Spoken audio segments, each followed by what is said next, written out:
ABCL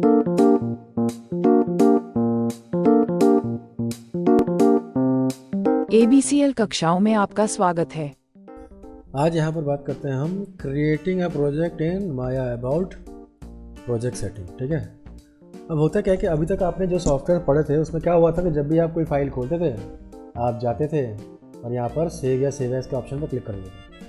ठीक है, यहाँ पर भी ऐसे ही होता है कि जब आप यहाँ पर कुछ बनाने की कोशिश करेंगे और फाइल सेव करने की कोशिश करेंगे तो या सेव दबाएंगे या सेव एज दबाएंगे तो पहले आपको क्या मिलेगा, ठीक है, और फिर आप जाके अपना फाइल कहीं भी सेट कर देंगे। ठीक है, अब इसके अंदर बातें करेंगे इसकी भी कि कौन कौन से फॉर्मेट्स है इसकी, लेकिन नॉर्मली आप सेव करेंगे तो आपके डेस्कटॉप पे फाइल सेव हो जाएगी।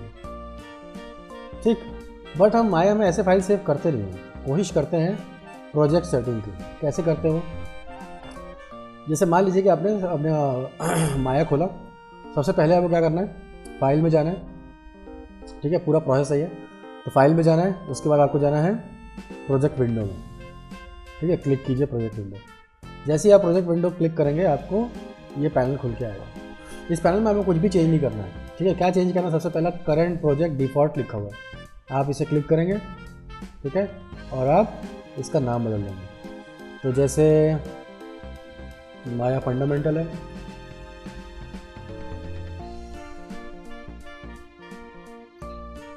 ठीक है, फिर आपको लोकेशन बदलना है।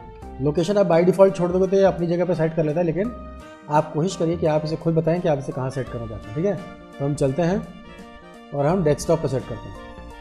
ठीक है, तो डेस्कटॉप पिक किया है और सेलेक्ट करना है।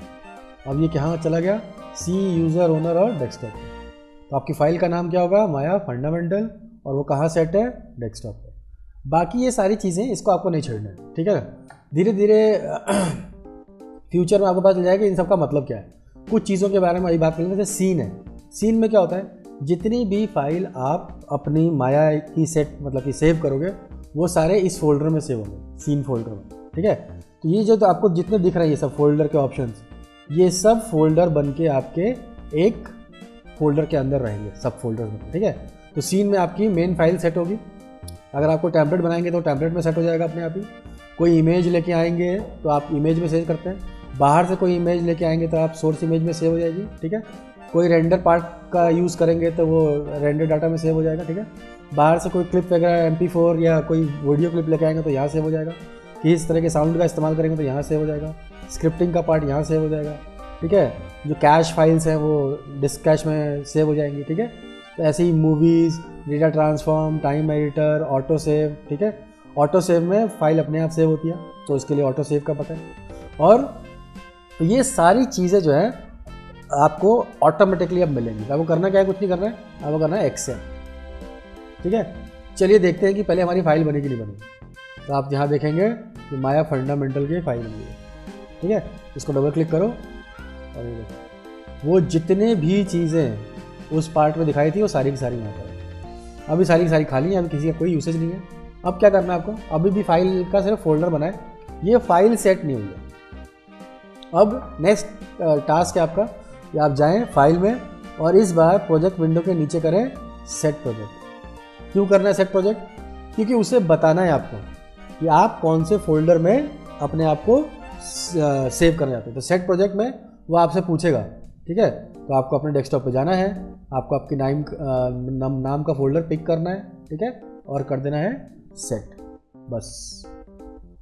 ठीक है, लेकिन अभी भी फाइल्स का विंडो बन गया, मतलब कि प्रोजेक्ट विंडो बन गया, फाइल हमारी सेट हो गई, लेकिन अभी पहली बार इसे एक बार सेव करना पड़ेगा आपको, सिंगल टाइम।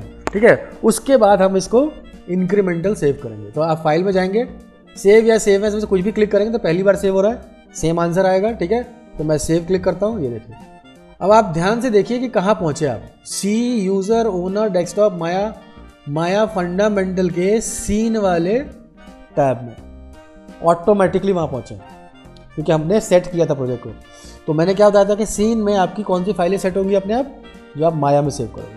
तो ऑटोमेटिकली देखो कहाँ पहुँची है, सीन के अंदर। ना अब मुझे इस फाइल को एक बार सेव करना है, तो मैं कोई भी नाम दे दूँ या कोई नंबर दे दूँ। ठीक है, कुछ भी लिख दूँ, मैं उसको सेव करता हूँ। ठीक है, अब देखो यहाँ पर फाइल के दो नाम है, माया XCC और माया बाइनरी। ठीक है, माया ASCII और माया BINARY। माया बाइनरी और XCC का फ़ायदा और नुकसान क्या है? जो बाइनरी होती है वो नॉर्मल इंसान सेव करता है, ठीक है ना, और जो XCC होती है वो प्रोडक्शन हाउस वाले सेव करते हैं। प्रोडक्शन हाउस वाले क्यों सेव करते हैं इसको? क्योंकि ये ज़्यादा डेटा को अपने अंदर संभाल कर रखती है, ठीक है ना। हर पर्टिकुलर या पिक्यूलियर डेटा को इस वाली फाइल में सेव हो जाता है, और ये बहुत सारी चीज़ों को जो अनवांटेड है वो छोड़ देता है। तो इसका फाइल साइज़ हल्का होता है और इसका फाइल साइज़ भारी होता है, ठीक है। ये अनकम्प्रेस्ड टाइप फॉर्मेट है, ये कंप्रेस्ड फॉर्मेट है थोड़ा सा। तो इसीलिए प्रोडक्शन हाउस हमेशा XCC सेव करता है और माया हमेशा नॉर्मल इंसान या हम जैसे लोग बाइनरी का इस्तेमाल कर रहे होते हैं, ठीक है। तो आप यहाँ बाइनरी पे क्लिक कर दीजिए, मैंने इसका नाम 01 दे दिया है और मैं इसे करता हूँ सेव, ठीक है। अब चल के देखते हैं कि मेरी पहली बार जो फाइल सेव हुई है कहाँ हुई है। माया फंडामेंटल के अंदर सीन, और सीन के अंदर देखिए सेव हो गया, ठीक। नाउ अब मैंने आपको पहली क्लास में एक चीज़ बोली थी क्या, कि जब भी हम यहाँ काम करें हम एक सिंगल फाइल नहीं बनाएंगे, हम हमेशा मल्टीपल फाइल्स पे काम करें, ठीक है। तो देखिए मल्टीपल फाइल्स पे काम करने का क्या ही मतलब होता है। मैंने मान लीजिए कि कुछ बनाया, ठीक है, और इसके अंदर मैं कुछ, तो मेरे को लगता है कि मेरी पहली फाइल खाली थी, कुछ भी नहीं था, ये मेरा सेकंड स्टेप है। तो मैं क्या करूँगा, सेकंड स्टेप को सेव करूँगा, लेकिन मैं सेव और सेव एज नहीं करूँगा, मैं क्या करूँगा, इंक्रीमेंटल सेव करूँगा। इसका क्या मतलब होगा? इसका मतलब होगा कि हम सेव और सेव एज करने का मतलब क्या होता है? सेव करने का मतलब है कंटिन्यूटी, और सेव एज करने का मतलब है बार बार नाम बदलना पड़ेगा। इंक्रीमेंटल सेव आपको बिना नाम बदले अपनी मर्जी से कोई भी नाम दे देगा और एक फाइल एक्स्ट्रा सेव कर देगा, आने वाली फाइल है। तो मेरी पहली फाइल खाली थी, दूसरी फाइल में स्फीयर बना हुआ है, अब मैं करता हूँ इंक्रीमेंटल सेव। तो देखो यहाँ पर लिखा हुआ आएगा, ये हेल्पलाइन है, कल बताया था मैंने। तो हेल्पलाइन में रिजल्ट में देखो सीन में 01 मेरी फाइल का नाम था, 0001.mb इसने सेव कर दिया, ठीक है। मैं अब वापस देखूंगा,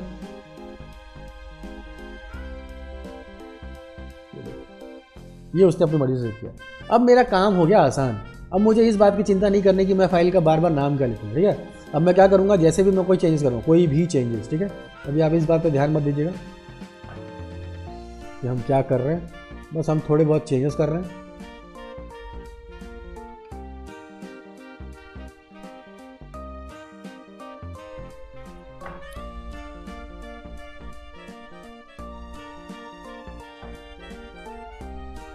ठीक है, अब मैंने ये चेंज किया, मुझे करना वापस से इंक्रीमेंटल सेव, ठीक है, बंद।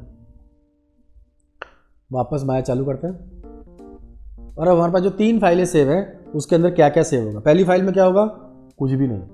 दूसरी फाइल में एक स्फीयर, और तीसरी फाइल में स्फीयर पर जो हमने चेंजेस किए, ठीक है। तो ऐसे ही आपको फाइल बनानी है। क्यों? क्योंकि जब भी आप फाइल बनाते हो 3D में कोई भी, तो क्या होता है कि हम एक बार में सारी फाइल नहीं बना पाते, जैसे 2D में बना देते हैं, ठीक है। तो हम क्या करते हैं, जब हम काम करते हैं तो हमें खुद ही आइडिया लग जाता है। जैसे मान लीजिए कि आप इस तरह की कोई चीज़ बना रहे हैं, तो आपने एक पहले शेप बना लिया, इस शेप का आपको लगा कि यार ये शेप तो ठीक है, जब मैं ये दूसरा शेप बनाने जाऊँगा तो एक नई फाइल बनाऊँगा, तो ये फाइल प्लस ये फाइल। तो अगर मान लीजिए कि आपकी ये फाइल बनाते वक्त क्रैश हो जाए, जो आमतौर पे आप देख रहे हैं कि जब आप सॉफ्टवेयर पढ़ते हैं तो ये बात आम है कि ये फाइलें क्रैश होती हैं। तो मान लीजिए कि ये फाइल बनाई और जब मैंने ये स्टार्ट किया फाइल क्रैश हो गई, तो ये जो सेव पार्ट होगा आपको दोबारा इतना काम नहीं करना पड़ेगा। इसीलिए हम यहाँ पर इंक्रीमेंटल फाइल्स को सेव करते हैं ताकि हम अपना काम बचा सकें, ठीक। तो आप यहाँ चलें, ओपन करते हैं फाइल, ये देखिए, तो 01 फाइल थी, तो खाली फाइल थी। दूसरी फाइल थी, उसमें हमारे पास स्फीयर था, और तीसरी फाइल थी वो स्फीयर में चेंजेस वाली फाइल है। इसी तरीके से आपको बाकी सारी फाइलों पे काम करना है, ठीक है। क्लियर हो गया मामला, ठीक है। Saving file, file type about.ma.mb, ठीक है। MAMB फाइल का जानकारी मैंने आपको दे ही दिया है, ठीक है, इसके बारे में, क्योंकि अब आपको एग्जाम में भी लिखना है, तो आपको देखने में कोई फर्क नहीं लगेगा कि आप MA और MB में सेव कर रहे हैं। सेव करने के बाद जो फाइल का साइज़ है वो कम या ज़्यादा हो सकता है बस, ठीक है। तो उसके लिए, क्योंकि एक अनकम्प्रेस्ड फॉर्मेट है और दूसरा कंप्रेस्ड फॉर्मेट है, ठीक है। अब तो viewing, geometry, navigation, reviewing and import menus, ठीक है। आज ये देखते हैं, नेक्स्ट क्लास में बाकी स्टार्ट करेंगे। अब व्यूइंग ज्योमेट्री यानी बात करें हम नेविगेशन की। नेविगेशन का मतलब क्या होता था, आज आपको कुछ ऐसी चीज़ें बताएंगे जिससे आप फ्यूचर में प्रैक्टिस भी कर सकें, ठीक है। पिछली क्लास में हमने प्रैक्टिस के लिए कुछ बात नहीं की थी, इसे ओपन करते हैं। सबसे पहले हम क्या देखेंगे, जब भी हम बात कर रहे होते हैं मॉडलिंग की, तो मॉडलिंग में यहाँ पर कुछ बेसिक प्रिमिटिव्स होते हैं। प्रिमिटिव्स का मतलब क्या होता है, या आप उनको ज्योमेट्रिकल फिगर्स बोल लो या प्रिमिटिव्स बोल लो, ठीक है, शेप्स बोल लो। लेकिन जो 2D में आज तक आप शेप देखते हैं, स्क्वायर हो गया, रेक्टेंगल हो गया, या इलिप्स हो गया, सर्कल हो गया, ये सब बदल जाएंगे आप। तो सर्कल क्या हो जाएगा, स्फीयर हो जाएगा। स्क्वायर क्या हो जाएगा, क्यूब हो जाएगा, ठीक है। वैसे ही ट्राइंगल क्या हो जाएगा, कोन हो जाएगा, है ना। पिरामिड का अलग पार्ट है, 3 पार्ट नहीं है ना, 5 पार्ट या ज़्यादा हो सकता है। तो इस कंडीशन में अब क्या करेंगे, वो चीज़ें कैसे मिलेंगी हमें। अब देखो एक और चीज़ है कि जब हमने 2D में ड्राइंग सीखी थी, तो ड्राइंग में हम क्या सीखते थे, बेसिक कि हम बहुत सारे सर्कल बनाएं, ठीक है। फिर अपनी ड्राइंग को ब्लॉक करें, देखेंगे कौन सी ड्राइंग है और कौन सा प्रिमिटिव उसके सबसे करीब है। वैसे ही आपको यहाँ भी करना है, ठीक है ना। ब्लॉकिंग एक बेसिक कॉन्सेप्ट है कि आप क्या बना रहे हैं, पहले ध्यान से देखिए, फिर देखिए कौन से प्रिमिटिव के नज़दीक है वो, और फिर उससे हम काम करते हैं, ठीक है।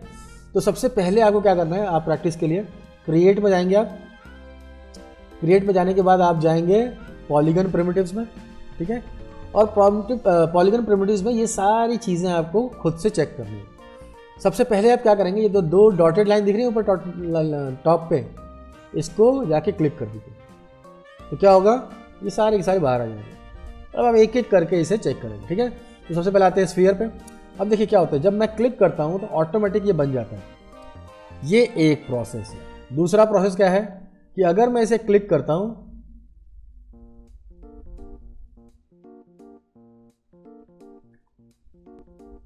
तो ये बना नहीं, मैं उसे खुद बना रहा हूँ, ठीक है। तो अगर आपको ये पसंद है तो आप इंटरैक्टिव क्रिएशन को चेक करके रखेंगे, और अगर आपको ये पसंद नहीं है तो आप इंटरैक्टिव क्रिएशन को अनचेक कर देंगे, ठीक है। अनचेक कर देंगे तो अपने आप ही बन जाएगा। तो दोनों कंडीशन में से आपको जो अच्छी लगती है, मेरे को ये अच्छी लगती है कि मैं क्लिक करूं और अपने आप ही चीज़ बन जाए सेंटर ऑफ द पार्ट, ठीक है। तो सबसे पहली चीज़। दूसरी चीज़, आपको 2 चीज़ों से वाकिफ़ होना है। जैसे ही आप कोई चीज़ बनाएंगे तो आप उसके साथ कुछ करना भी चाहेंगे, जैसे ट्रांसफॉर्म, मूव, रोटेट, स्केल। तो हमें याद रखना है QW, ठीक है, ERT। तो QWERT से क्या होगा, Q फॉर सिलेक्शन ओनली, ठीक है। बाहर क्लिक किया मैंने, Q दबाऊंगा और क्लिक करूंगा तो सेलेक्ट हो जाएगा। W मूव, ठीक है। E रोटेट, ठीक है। और R स्केल। स्केल भी 2 तरह से होगा। अगर मैं सेंटर वाले पार्ट को क्लिक करके बड़ा करूंगा तो ये यूनिफॉर्म स्केलिंग होगी, और अगर मैं किसी दूसरे पार्ट पे क्लिक करूंगा तो स्केलिंग नॉन यूनिफॉर्म हो जाएगी, ठीक है। इस चीज़ का हमें ध्यान रखना है। तो समझ में आ गई बात। 3 चीज़ें आपको याद रखनी है, WER। Q आप याद रख सकते हैं क्योंकि Q से ओनली सिलेक्शन होता है, आप चीज़ों को मूव, रोटेट, स्केल नहीं कर सकते, सिर्फ सेलेक्ट। गायब हो गया, नहीं, हाँ, Q क्लिक करने के बाद क्लिक करना है इसको।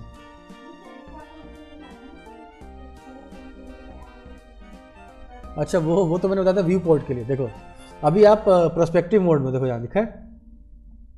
तो अगर मैं प्रोस्पेक्टिव मोड पे हूँ और मैं किसी दूसरे मोड पे जाना चाहता हूँ तो मैं स्पेस बार क्लिक करूँगा, और मुझे अपना व्यू बदलना है। मैं प्रोस्पेक्टिव से टॉप पे आना चाहता हूँ तो मैं अपना कर्सर यहाँ ले जाके क्लिक करूँगा, कर्सर यहाँ ले जाके क्लिक करूँगा, कर्सर यहाँ ले जाके क्लिक करूँगा, और फिर मैं इस पर जाऊँगा। तो ये तब के लिए है। अभी के लिए क्या है कि सिर्फ सिलेक्शन है। अगर मैं बाहर सेलेक्ट करता हूँ, Q सेलेक्ट करता हूँ, तो देखो आपको गिज्मो नहीं दिखेगा। गिज्मो क्या होता है, ये जो दिख रहा है ये गिज्मो है। आप इसका साइज इंक्रीज डिक्रीज कर सकते हैं गिज्मो का, ठीक है। प्लस माइनस करेंगे तो आपको गिज्मो बड़ा हो जाएगा। तो आपके हिसाब से देखिए कि आपको गिज्मो कितना बड़ा चाहिए या छोटा चाहिए, आप उसके हिसाब से अपने गिज्मो का साइज बढ़ा सकते हैं, ठीक है। नाउ तो ये था आपका वीविंग पैनल। नाउ अब एक कहानी में ट्विस्ट क्या आएगा। मान लीजिए कि मैंने फिर से बनाया और मैं इसको स्केल करता हूँ हल्का सा। मुझे क्या चाहिए, मुझे चाहिए इसके अंदर की प्रॉपर्टी। और अब आपको प्रैक्टिस के लिए ये सबसे पहला टास्क है। क्या करना है आपको, ये सारे चेक करने हैं। इन सबको चेक करने के लिए मुझे क्या करना है, मुझे इनको चेक करने के लिए एक काम करना है, इनके चैनल बॉक्स पे जाना है। जैसे हमने प्रीवियस क्लास में बात की थी, कंट्रोल A दबाऊंगा मैं, तो देखो एट्रीब्यूट एडिटर आया, और कंट्रोल A दबाऊंगा तो चैनल बॉक्स आ जाएगा, ठीक। तो अभी मुझे एट्रीब्यूट एडिटर पे नहीं जाना है, वहाँ ज़्यादा जानकारी है, उतनी जानकारी फिलहाल मुझे नहीं चाहिए। तो मैं एट्रीब्यूट एडिटर पे, सॉरी चैनल बॉक्स पे आता हूँ। चैनल बॉक्स पे जैसे ही आऊँगा, देखो यहाँ सबसे नीचे कोऑर्डिनेट्स हो गए ये सारे, जिसकी पिछली क्लास हमने बात की थी, और ये आ गया आपका इनपुट पॉलीस्फीयर 1। क्लिक, ये देखिए ये इसकी प्रॉपर्टीज़ हैं। आपको इन्हीं प्रॉपर्टीज़ का इस्तेमाल करके कुछ बनाने की कोशिश करना, ठीक है। रेडियस का मतलब पता है आपको, आप चीज़ों को बड़ा छोटा कर सकते हैं, ठीक है। सब डिविजन्स क्या होते हैं, देखिए ये जो लाइन्स आपको दिख रही हैं, क्योंकि ये स्फीयर है तो आपको दो तरह की लाइन दिख रही है, एक लॉन्गिट्यूड और एक लैटिट्यूड। लॉन्गिट्यूड क्या होता है, जो आपके टॉप से बॉटम की तरफ जा रही लाइन, और लैटिट्यूड क्या होता है, जो आपको सर्कुलर एक पाथ दे रही है, ठीक है। तो आप देखिए सब डिवीजन में 20 सब डिवीजन है। मैं क्लिक करता हूँ, क्या करना होता है कि आप जहाँ लिखा हुआ है स्पेलिंग लिखिए, उसको सेलेक्ट कर लीजिए, फिर व्यू पोर्ट पे आइए, मिडिल माउस बटन प्रेस कीजिए, ओनली, कुछ भी दबाना नहीं है। मिडिल माउस बटन जैसे प्रेस करेंगे देखिए आपका कर्सर एरो से बदल जाएगा, फिर आप इसको ड्रैग कीजिए बस, तो आप ऑटोमेटिकली कम ज़्यादा कर सकते हैं अपने एक्सेस पॉइंट्स को। सब डिवीजन कम कर लिया मैंने, तो मैंने सबसे कम सब डिवीजन किया। तो आप देख सकते हैं कि स्फीयर के लिए भी पॉलीगन का बंद होना जरूरी है, और ये उसका सबसे लोएस्ट फॉर्मेशन है। और जैसे ही अब क्या होता है कि मेरे को एक नहीं दोनों बढ़ाने हैं, क्योंकि एक एक करके बढ़ाऊंगा तो मुझे समझ में नहीं आएगा कोई ज़्यादा हो जाएगा कोई कम हो जाएगा। दोनों सेलेक्ट करूंगा, बढ़ाऊंगा, तब तो दोनों एक साथ बढ़ेंगे। तो मुझे अपने हिसाब से जितना इसको इसमें अंदर कर्व चाहिए, जितना इसको स्मूथनेस चाहिए, मैं उतना बढ़ा दूँगा, अब फिर मैं काम शुरू करूँगा, ठीक है। इसकी बात हम अभी नहीं करेंगे, ये टेक्सचरिंग का पार्ट है, इसकी बात हम बाद में करेंगे। तो रेडियस और सब डिवीजन, ये किसका मतलब की प्रॉपर्टीज हो गई, स्फीयर की प्रॉपर्टीज हो गई। अब आपको ऐसे ही इन सब की प्रॉपर्टी चेक करनी है। क्यूब क्लिक कीजिए, ये देखिए, ठीक है। तो यहाँ हाइट, मैनुअल, विड्थ, डेप्थ, क्योंकि अब आप 3D के मोड में हैं, तो हाइट और विड्थ के अलावा आपको डेप्थ भी मिलेगी। सब डिवीजन, इन सारे ही जगहों पे सब डिवीजन ऐड करते हैं, ठीक। तीसरा आपके पास सिलेंडर है, सिलेंडर का भी फेस, रेडियस बढ़ा सकते हैं आप, हाइट इंक्रीज करते हैं इसकी, सब डिवीजन इंक्रीज कर सकते हैं, डिक्रीज कर सकते हैं, और इसके अंदर एक और सब डिवीजन है, ये भी कम कर सकते हैं आप। और इसके पास एक और टॉप पे भी है, तो इसे बोलते हैं कैप। तो आप कैप की हाइट मतलब कि सब डिवीजन इंक्रीज डिक्रीज या 0 कर सकते हैं, ठीक। उसके बाद एक कोन, कोन आपके पास आ गया, सेम कंडीशन है, रेडियस, हाइट, सब डिवीजन के एक्सेस, हाइट के एक्सेस, और यहाँ पर भी कैप है, तो यहाँ पर भी मैं सब डिवीजन ऐड करता हूँ, ठीक है। अब देखो ये सारी चीज़ों को देखने के बाद आपको दिमाग लगाना है कि इनको मिला के क्या बनेगा, ठीक है। टॉरस ये डोनट जैसा है, ठीक है। इससे बहुत सारी, मैं आज आपको ये नहीं बताऊंगा कि क्या क्या बन सकता है, अभी कुछ टाइम तक आपको अपना दिमाग लगाना है, देखना है कि इन पिरामिड से आप क्या क्या बना पाओगे, ठीक है। और नेक्स्ट क्लास में मैं अभी भी इस क्लास में भी एक चीज़ बना के दिखाऊंगा, जिससे आपको थोड़ा सा आइडिया और लग जाएगा कि आप इनका यूज़ कैसे कर पाओगे। इसके बाद आप आते हैं प्लेन पे, ये नॉर्मल प्लेन है, बस इस प्लेन की खास बात क्या है कि इसके अंदर डेप्थ नहीं है, प्लेन है बिल्कुल, बाकी सब चीज़ों में डेप्थ थी, इसमें प्लेन। तो इसके अंदर भी आप कम ज़्यादा कर सकते हैं, इसके अंदर आप सब डिवीजन भी कम ज़्यादा करते हैं। तो ये एक सिंगल प्लेन हो गया, ये मल्टीपल सब डिवीजन आपने ऐड किए थे इसके। फिर आपके पास है डिस्क, ये डिस्क भी प्लेन जैसा ही है, बस ये सर्कुलर शेप में, और यहाँ से भी आप इस डिस्क को 3 पार्ट मतलब अलग अलग पार्ट से बदल सकते हैं। क्वाड बना सकते हैं, ट्राइंगल बना सकते हैं, पाई बना सकते हैं, कैप बना सकते हैं, और सर्कल बना सकते हैं। और उसी के साथ आप इसके सब डिवीजन भी कम ज़्यादा कर सकते हैं, रेडियस बड़ा घटा सकते हैं, साइड्स कम ज़्यादा कर सकते हैं। तो आप देख सकते हैं अंदर का पार्ट का वैल्यूएशन अलग ही होगा बिल्कुल, तब इनको अलग अलग तरीके से आप यूज़ कर सकते हैं, है ना। तो ये बहुत सारे डिज़ाइंस बनाने में आपके काम आ जाएगा। नाउ फिर आता है आपके पास, देखो ये जो बेसिक शेप थे ये थोड़े से एडवांस है, और ये सबसे ज़्यादा एडवांस है नीचे वाले, ठीक है। अब क्या होता है कि एक टर्म होती है पॉलीगन में, लो पॉली और हाई पॉली। लो पॉलीज का मतलब, पॉली का मतलब क्या होता है?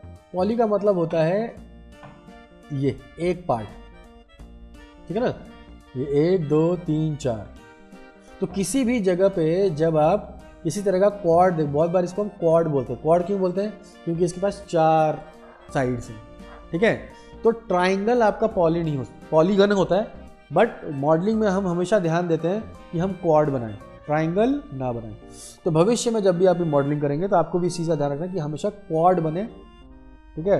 क्वाड या क्वाड से ज़्यादा, आप 4 या 4 से ज़्यादा फेस बनाएं, कोई टेंशन की बात नहीं, लेकिन ट्राइंगल ना बनाएं, ठीक है, उसको अवॉइड करना है आपको, ठीक है।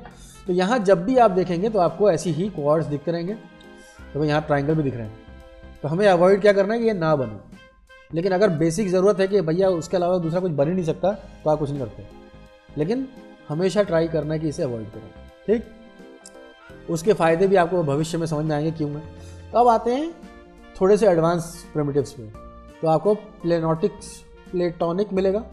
प्लेटोनिक में क्या है आपके पास कि जैसे ही मैं इसको थोड़ा सा स्केल करता हूँ तो आप देख सकते हैं कि ये पहले के मुकाबले थोड़ा जम्बल शेप है, ठीक है। तो प्लेटोनिक क्लिक कीजिए। अब देखिए यहाँ पर प्रिमिटिव बना हुआ, पहले यहाँ पर अलग अलग तरह के प्रिमिटिव्स हैं, ठीक है। नॉर्मली क्यूब था, लेकिन ये क्यूब से एडवांस है, उनके पास अलग तरह के फेसेस हैं आपके पास, ठीक है। उसके बाद यहाँ पे क्वाड है, क्वाड के बाद ट्राइंगल है, पाई है और कैप है, तो और जम्बल्ड हो गए, है ना। उसके बाद सब डिविजन्स हैं, आप बढ़ा सकते हैं, कम कर सकते हैं। तो अभी मैंने बढ़ा दिए तो हाई पॉली हो गए, ये मैंने कम रखे थे लो पॉली है। अभी इनका बेसिक प्रिमिटिव, ये प्रिमिटिव को बनाने के लिए इतने तो चाहिए ही चाहिए उसे, तो आपको वो बेसिक चीज़ें हमेशा रखनी है जितने आपको चाहिए। रेडियस बड़ा छोटा करते हैं, और स्फेरिकल इन्फ्लुएंस, इन्फ्लुएंस का मतलब क्या होता है कि जो भी आपने यहाँ पर देखो, ये अभी सारी चीज़ें फ्लैट है, ठीक है। अब यहाँ पर देखूंगा तो वो फ्लैटनेस खत्म हो जाती है। तो ये जो इन्फ्लुएंस है इनका, ये आप कम ज़्यादा करते हैं। ये इन्फ्लुएंस जब भी आप इसे बदलेंगे किसी भी दूसरे ऑब्जेक्ट में, इन्फ्लुएंस अलग से असर करेंगे, ठीक। तो आपने देखा कि पहले के मुकाबले ये थोड़े जम्बल्ड है, ठीक है। एडवांस प्रिमिटिव में, सॉरी, इनको भी प्रिमिटिव से ज्योमेट्रिक फिगर ही बोलेंगे, ठीक है। अब आते हैं आपके पास पिरामिड पे। हमने अभी थोड़ी देर पहले आपके मुंह से पिरामिड सुना, क्योंकि पिरामिड में 5 पार्ट है या 4 पार्ट ही हैं, बट ये ट्राइंगुलर शेप में थोड़ा सा अलग है। कोन में आप देख सकते हैं, कोन राउंडेड शेप है, लेकिन अगर मैं भी कोन को कम करता हूँ एक्सेस में तो ये ऐसा कुछ बनेगा। तो ये भी देखने में ऑलमोस्ट पिरामिड जैसा ही, लेकिन इसका 3 फेस है और यहाँ पिरामिड में 4 है, बस इतना ही फ़र्क है। लेकिन अब क्योंकि ये इससे जम्बल्ड है तो इसके अंदर भी अलग क्वालिटीज़ होंगी। हाइट देखिए, यहाँ 5 वाला पार्ट भी हो गया, पेंटागन बन गया। सब डिविजन आप बढ़ा सकते हैं। कैप, इसकी भी नीचे कैप है, तो आप कैप में भी सब डिविजन ऐड करते हैं, ठीक है। तो ये और थोड़ा जम्बल्ड प्रिमिटिव बन गया आपके पास, इसका नाम पिरामिड है। इसके बाद प्रिज्म है आपके पास। प्रिज्म कुछ ऐसा है, यहाँ क्लिक करेंगे, length breadth height, side, number of sides, ठीक है। नंबर ऑफ साइड 10 हो गया इसके पास मैक्सिमम। तो यहाँ से भी मैं अलग अलग शेप्स क्रिएट करता हूँ, सब डिवीजन बढ़ा सकता हूँ, ठीक है। और सब डिवीजन में कैप की बढ़ा सकता हूँ, तो ऊपर देखेंगे तो ये कैप वाला सब डिवीजन। अभी तक कुछ दिमाग में आया कि इनसे क्या बन सकता है? बस तो वही चाहिए मुझे, ठीक है। फिर पाइप है आपके पास। पाइप में क्या चाहिए कि पाइप आप सिलेंडर जैसा ही है, बट आप क्या देख रहे हैं, सिलेंडर जैसा है, बस बीच में से हॉलो है, ठीक है। तो पाइप में अभी आप रेडियस, हाइट, थिकनेस, पाइप कितनी मोटी और पतली हो आप उसका thickness, sub division access, height में भी आप डाल सकते हैं, कैप है मेरे पास ऊपर, ठीक है। बस तो ये 3 चीज़ें हमारे पास यहाँ पर भी। यहाँ पर मेरे पास राउंडेड कैप ऑन ऑफ कर सकते हैं आप।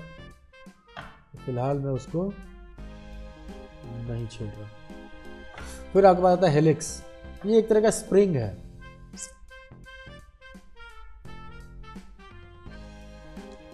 ठीक है। अब हेलिक्स में आपको क्या मिलेगा? कॉइल। कॉइल क्या होता है? ये जो आप रिपीटेड पार्ट देख रहे हैं, घूमा हुआ पार्ट, इसी को बोलते हैं कॉइल, ठीक है ना। आप देख सकते हैं, इसको स्प्रिंग बनाते हैं। इसकी हाइट, इसकी विड्थ और इसका रेडियस पिक करते हैं, ठीक है। एक और चीज़ ध्यान रखिए कि जब भी मैं इसको इंक्रीज डिक्रीज करूँगा तो ये बहुत झटके से बढ़ता घटता है। आप इसको अगर बहुत कम मात्रा में बढ़ाना घटाना चाहते हैं तो आप कंट्रोल प्रेस करके और फिर क्लिक एंड ड्रैग कीजिए, तो ये बहुत नॉर्मल आपको बढ़ता घटता देगा। कंट्रोल छोड़ देंगे तो एक ही बार ऐसा बढ़ता है कि हम कंट्रोल नहीं कर पाते हैं, ठीक है। तो कंट्रोल से आप आराम से प्रेस कीजिए और देखिए, तो आपको समझ में आ गया कि ये बहुत ही अच्छा स्प्रिंग वाला काम कर सकता है।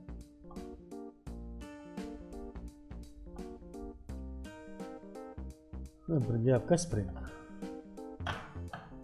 फिर आपके पास है गियर। ये मुझे बहुत अच्छा लगता है देखने में, क्योंकि जम्बल तो है लेकिन बहुत ही काम का चीज़ है, देख रहे हैं। अब इस गियर में आप बहुत कुछ बना सकते हैं। इस गियर से यहाँ आइए, इसके इनपुट पे साइड से इसे कम ज़्यादा कर सकते हैं आप, ठीक है। रेडियस बढ़ा घटा सकते हैं आप, इंटरनल रेडियस बढ़ा घटा सकते हैं आप। फिर से मैं कंट्रोल प्रेस कर लेता हूँ, थोड़ा सा कंट्रोल कर लेता हूँ इसको, हाइट बढ़ा घटा सकते हैं,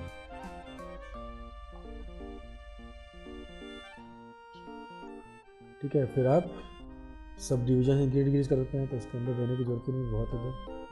गियर की स्पेसिंग कम ज़्यादा कर सकते हैं आप,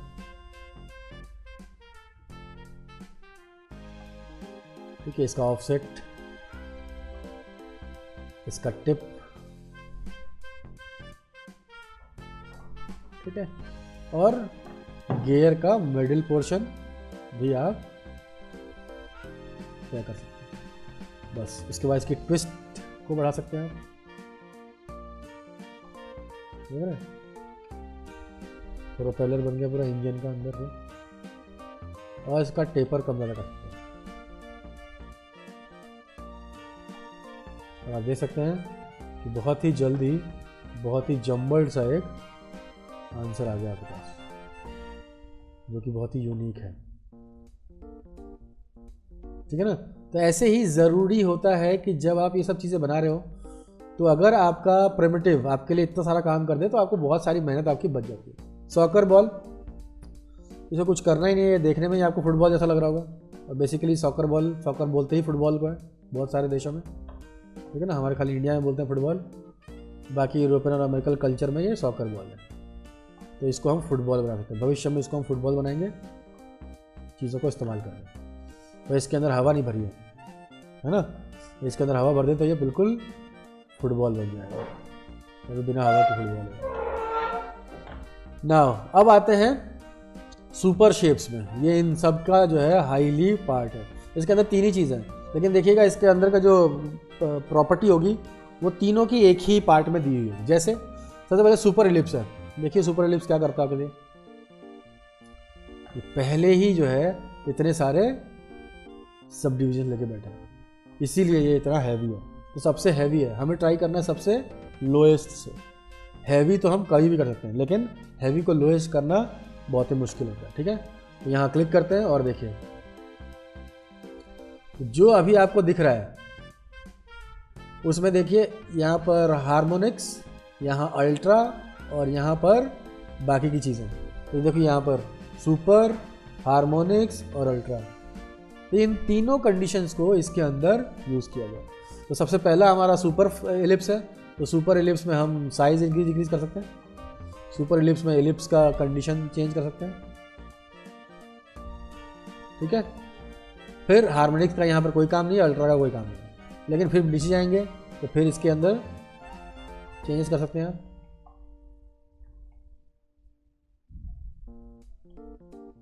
फिर इसके चेंजेस कर सकते हैं आप। देखो सब जगह सारी चेंजेस नहीं है, देखो हल्की हल्की चेंजेस है।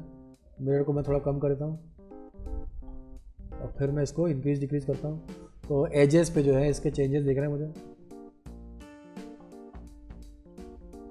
फिर उसके पास सब डिविजन इंक्रीज डिक्रीज करते हैं इसके, vertical sub division increase decrease करते हैं इनके। वर्टेक्स मर्जर का इसमें फंक्शन नहीं है, ठीक है। तो ये है हमारे पास कुछ, ये भी है हमारे पास काम करने के लिए कुछ। वर्टिकल रेवोल्यूशन, वर्टिकल ऑफसेट, ये सही है,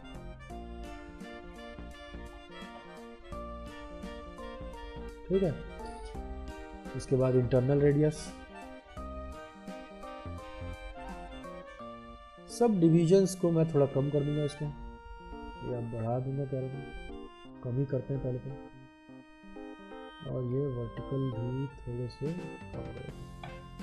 ये तो आप देख सकते हैं बड़ा ही अलग सा यूनिक सा प्रोडक्ट आपके साथ बन गया है। ऑफ एक्सेस, एक्सेस आपके पास जेड एक्सेस और एक्स एक्सेस, तो इससे भी आप थोड़ा बहुत सेटलमेंट चेंज कर सकते हैं। तो आप देख सकते हैं कि एक सुपर एलिप्स जो है वो काफ़ी यूनिक प्रोडक्ट बन सकता है अगर हम उसकी प्रॉपर्टीज़ को थोड़ा सा ध्यान दें। ठीक, अब आते हैं अपने सेकंड पे, स्फेरिकल हार्मोनिक्स। तो यहाँ पर थोड़ा बड़ा करते हैं इसे, स्केल। अब यहाँ तो और ज़्यादा ये बेचारा सब डिविजन्स भर गए इसके अंदर। यहाँ चलते हैं वापस से नीचे आते हैं, रेडियस। और ये तो सबके साथ ही जाएगा क्योंकि ये एलिप्स वाला पार्ट इसमें नहीं काम करेगा, सेकंड एलिप्स वाला भी नहीं काम करेगा। ठीक है, तो मैं इनको तो वापस से 0 0 कर दूँ। इसके अंदर काम करेंगे ये हार्मोनिक्स वाले पार्ट। ठीक, तो आप देख सकते हैं अपने हार्मोनिक्स का हिसाब किताब बनाएं, थोड़ा इंटरेस्टिंग सा रिजल्ट।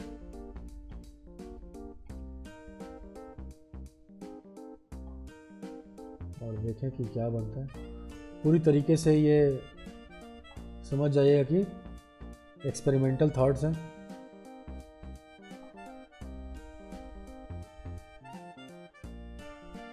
ठीक है, बस तो ये मैंने ये बनाया। बाकी आप इन्हीं से जो है, ये काम नहीं कर रहा है, ये काम नहीं कर रहा है, हाँ सब डिवीजन इंक्रीज डिक्रीज कर सकते हैं हम, बिल्कुल।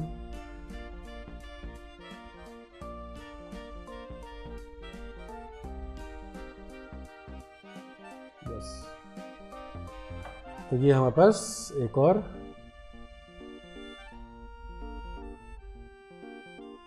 पार्ट बन गया। Last but not least ultra shape, ये और ज़्यादा जम्बल्ड है और इसके पास और ज़्यादा ये अल्ट्रा पार्ट यहाँ काम करेगा।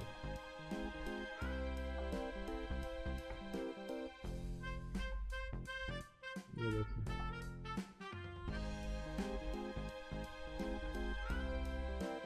ठीक है।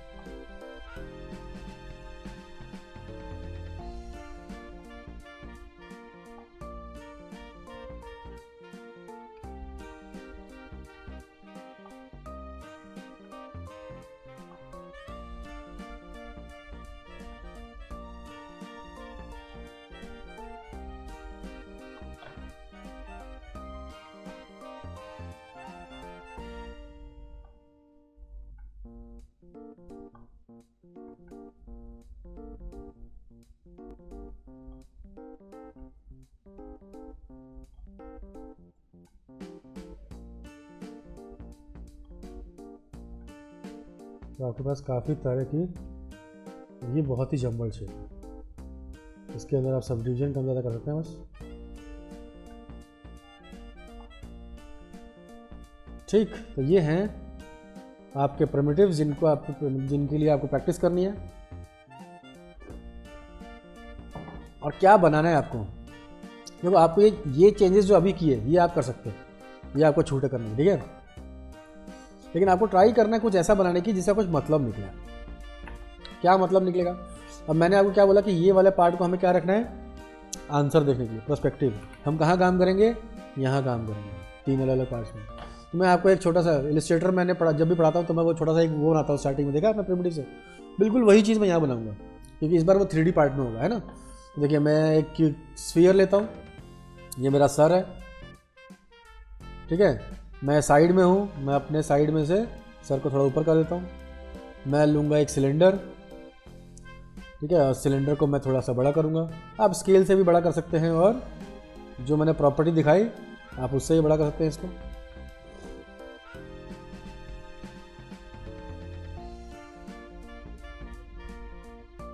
ठीक है, अब मैं इसकी टांगे बनाऊँगा, मैं दोबारा सिलेंडर लूँगा,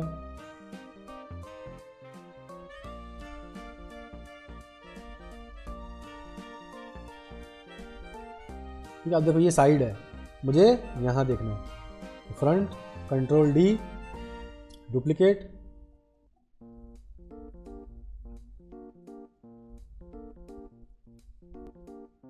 ठीक। फिर इसको सेट कर लीजिए।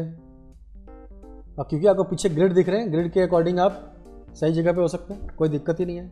यहाँ देखिए आपको सिंगल दिख रहा है, यहाँ कुछ दिख ही नहीं रहा है, यहाँ आपको आपकी सारी प्रॉपर्टीज़ विजिबल है। फिर मुझे क्या चाहिए, मुझे वापस चाहिए ये Ctrl+D, या नया बना सकता हूँ मैं, लेकिन इस बार मुझे इसको रोटेट करना है। तो मैं रोटेट करूँगा और चैनल बॉक्स में चेक करूँगा कहाँ जा रहा है ये, तो रोटेट Z पे जा रहा है 90 डिग्री। ठीक है, इसको मैं सही जगह पे सेट करूँगा। अब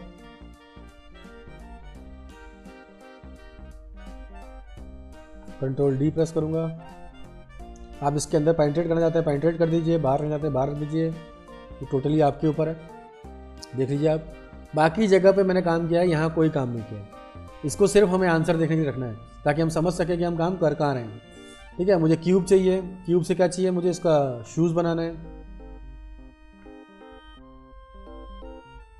तो मैं यहाँ चेक करूँगा, यहाँ जाऊँगा, इसको रोटेट, स्केल, मूव, ये कुछ भी कर सकता हूँ मैं इसके साथ, जो मैंने आपको भी बोला करने के लिए आप ये कीजिए। और फिर वापस से Ctrl+D करूँगा और दूसरे वाले में फिक्स कर दूँगा। तो आप देखा आपने कि मुझे समझ में आ गया कि ये इसका, तो मैं इसको थोड़ा बड़ा करना चाहता हूँ, तो मैं वापस से थोड़ा सा ड्रैग कर लूँगा ताकि मुझे पता चल जाए कि मैं कहाँ हूँ। Ctrl+Z आप यहाँ भी कर सकते हैं, इन्फिनिटी, अंडू। ठीक है, अब क्या बचा, मैं इसके सर पे टोपी रखना चाहता हूँ।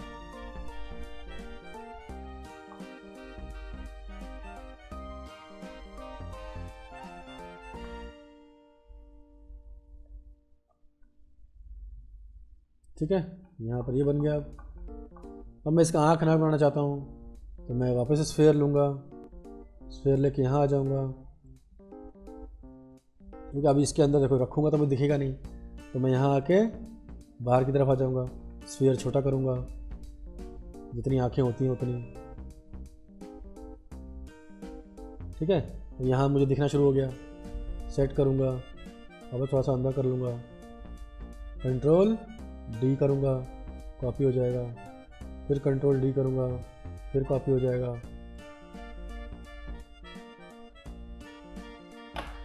तो आपने देखा कि मैंने सब जगह काम किया और मेरा आंसर आपको यहाँ मिल गया।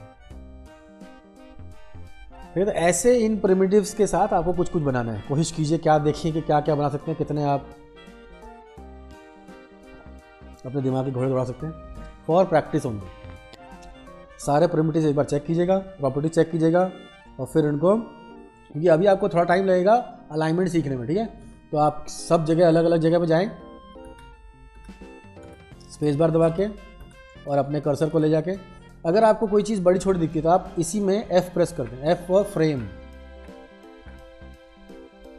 ठीक है, जिस भी आप सेट के अंदर यानी किसी व्यू पार्ट में या पैनल में जाएंगे तो वहाँ आप F प्रेस कर देंगे तो वो फ्रेम हो जाएगा, ताकि आपको वो सारी चीज़ें सही दिख सकें। ठीक, तो काम कीजिए इन तीनों व्यूज़ में और आंसर देखिए यहाँ। ट्राई कीजिए, कुछ नया बनाने की कोशिश कीजिए, जानवर बनाइए, इंसान बनाइए, घोड़े गधे बनाइए, टेबल चेयर कुछ बनाने की कोशिश कीजिए। ठीक है, बस ये सारी चीज़ों पे आपको हाथ सेट कर लो। ठीक है, तो आज की क्लास के लिए इतना ही। कोई सवाल है तो पूछो।